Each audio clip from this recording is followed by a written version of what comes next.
What's up, guys? A big welcome from the Cabela's RV parking lot. This is a very low-key, one-take, us talking to you video because life... Like low-key, one-take, hats on, yeah, no makeup.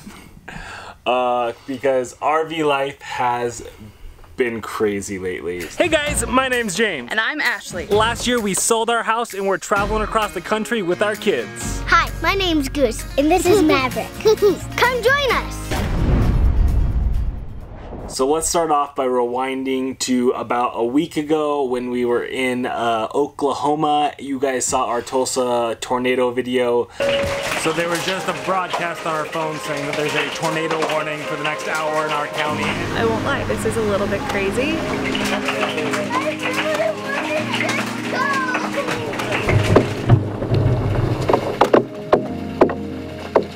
That's what kicked off and started this whole craziness. If you haven't seen that, you can check it out right there. I mean, it was kind of Missouri to begin with, that like downpour when we were having to dump. Yeah. I mean, that was a little bit, but really, Tulsa was like the big, huge... Yeah, that was the Oh kicker. my gosh. So let's go ahead and update you from there. A lot of you have had questions about that video, like, is the RV okay? What happened to Apollo? All that kind of stuff. I don't know how we didn't show him, but we did take Apollo with us. He was in the rig with us when we left. I think in the video, it shows me asking you, like, I didn't know that the camera was there or rolling, because at that point, your mind is just like... I obviously wasn't focusing on filmmaking techniques at that like, point. it was just going a million miles a minute, and so it was just kind of crazy that you had left it rolling. I didn't even know that you put it up there.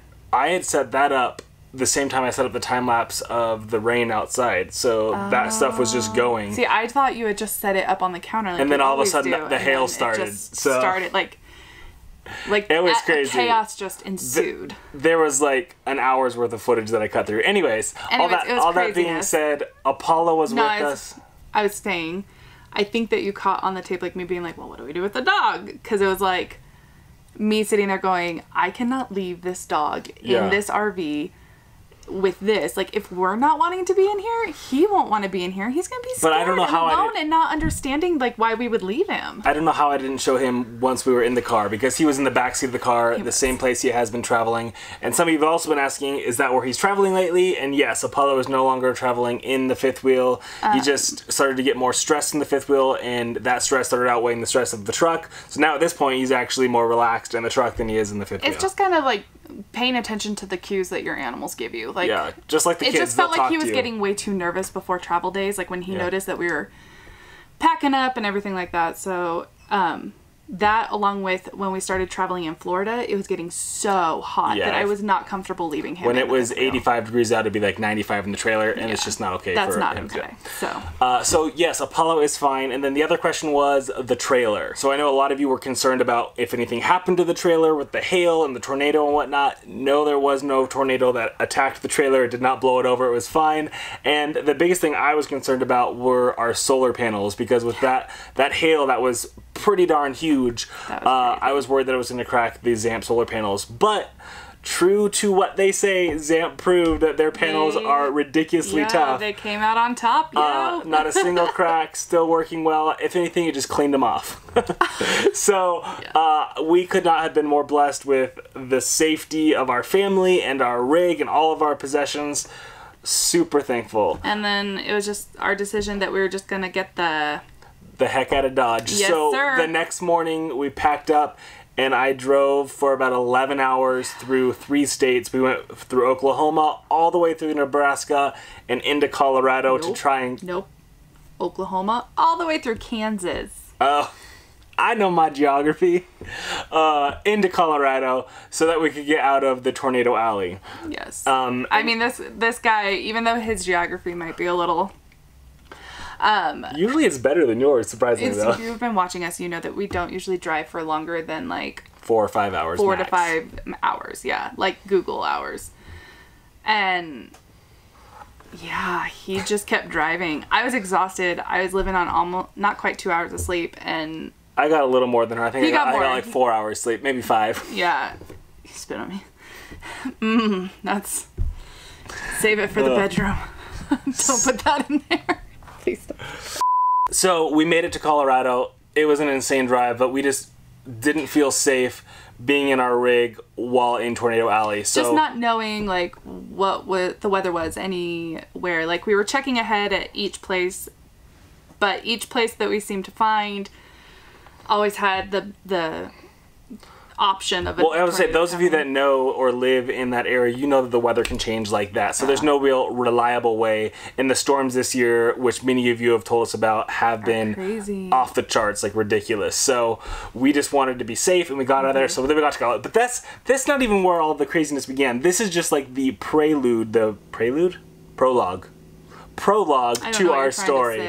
The reason why we're doing a one take and just kind of updating you guys on life is because it has been crazy. So we got into Colorado. We were actually meeting up with my cousin who lives in Boulder. So we met up with my cousin, and Goose had a blast. She loves Uncle Chuck.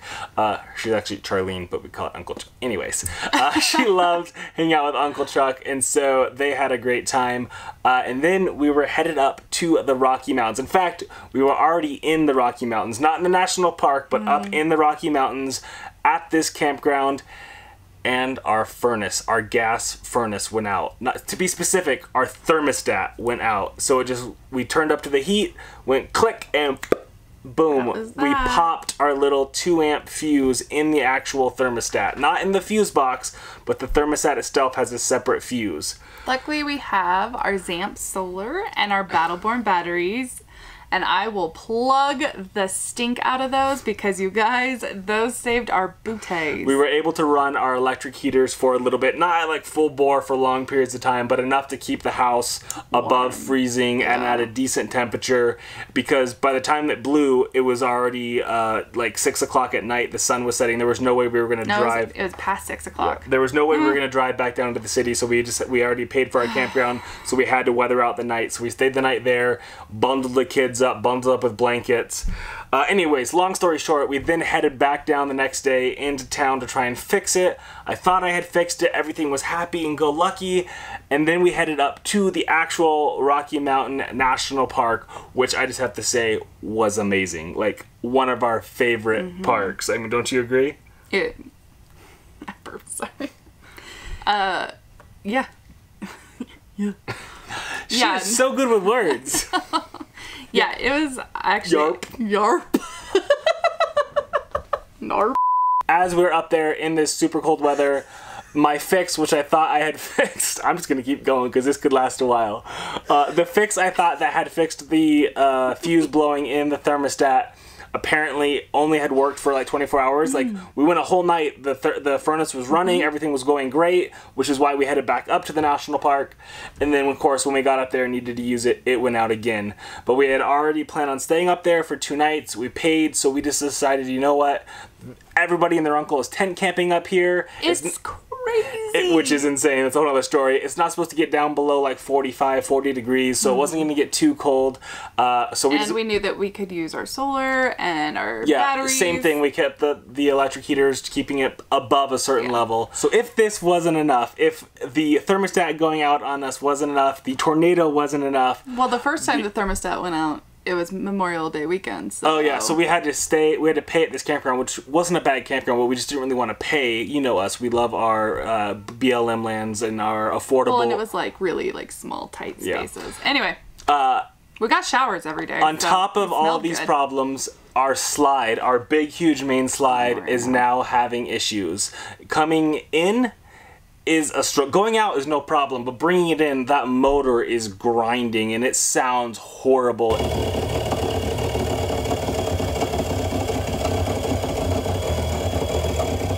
I have done my research. I've looked up problems with things. I've taken things apart. I've gone up there and looked at it.